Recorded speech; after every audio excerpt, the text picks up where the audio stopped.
ससुर जी का जज्बा। हमारे घर में एक अजीब सी बात थी जो मुझे हमेशा हैरान करती थी। मेरे ससुर जी हर सुबह हमारे नौकर रामू से तेल मालिश करवाते थे।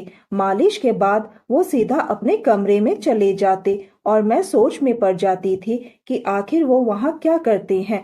जब भी वो कमरे से बाहर निकलते मेरे सासू माँ उन्हें 2 लीटर दूध देती थी और मैं ये सोचकर चौंक जाती थी कि आखिर इतने बड़े आदमी को इतना दूध क्यों दिया जा रहा है। दोस्तों, कहानी में आगे बढ़ने से पहले वीडियो को जरूर लाइक करें और कमेंट करके अपने सुझाव हमें जरूर दें। आपकी राय हमारे लिए बहुत महत्वपूर्ण है।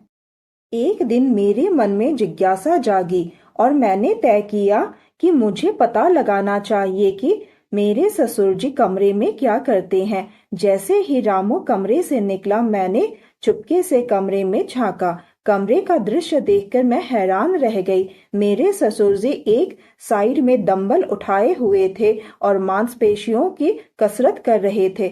उनके चेहरे पर एक अद्भुत तसल्ली थी, मानो वो किसी महत्वपूर्ण काम में जुटे हो। तभी अचानक उन्होंने मुझे देख लिया। मैं घबरा गई और फौरन वहां से निकलने की कोशिश की, लेकिन वो मुझे आवाज देकर बुला चुके थे। कमरे से बाहर आकर उन्होंने मुझे पास बुलाया। बेटा, तुम वहां क्या कर रही थी? ससुर जी ने पूछा। मैं कुछ कह नहीं पाई, बस सर झुकाकर खड़ी रही। उन्होंने हल्की मुस्कान के साथ कहा, घबराओ मत, मैं तुम्हें सब बताता हूँ। ससुर जी ने समझाया, असल में मैं बचपन से ही बॉडी बिल्डिंग का शौकीन हूँ। मैंने कई बॉडी बिल्डिंग प्रतियोगिता जीती हैं। ये तेल मालिश इसलिए करता हूँ ताकि मांसपेशियां मजबूत रहे और कसरत करने में आसानी हो। मेरी उम्र के बावजूद मैं आज भी अपने फिटनेस बनाए रखने के लिए कसरत करता हूँ। ये सुनकर मैं दंग रह गई। मैंने सोचा कि उनकी उम्र ढल चुकी है, लेकिन ससुर जी का ये जज्बा और अनुशासन देखकर मेरी सोच बदल गई।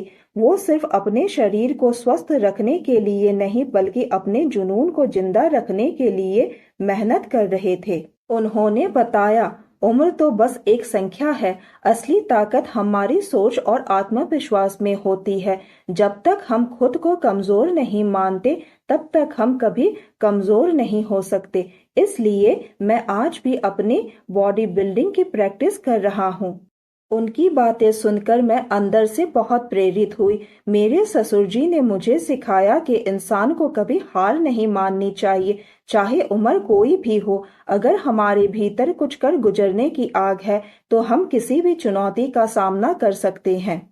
आज भी जब मैं ससुर जी को कसरत करते हुए देखती हूँ तो मुझे उनकी लगन और संघर्ष की याद आती है। उनका जीवन मेरे लिए हमेशा प्रेरणा का स्रोत रहेगा। दोस्तों, अगर आपको कहानी पसंद आई हो तो लाइक, शेयर और सब्सक्राइब करना बिल्कुल मत भूलिए और नोटिफिकेशन बेल को जरूर दबाएं ताकि अगली अपडेट सबसे पहले आपको मिले। साथ ही कमेंट करके अपने सुझाव हमें जरूर दें। आपकी राय हमारे लिए बहुत महत्वपूर्ण है। धन्यवाद।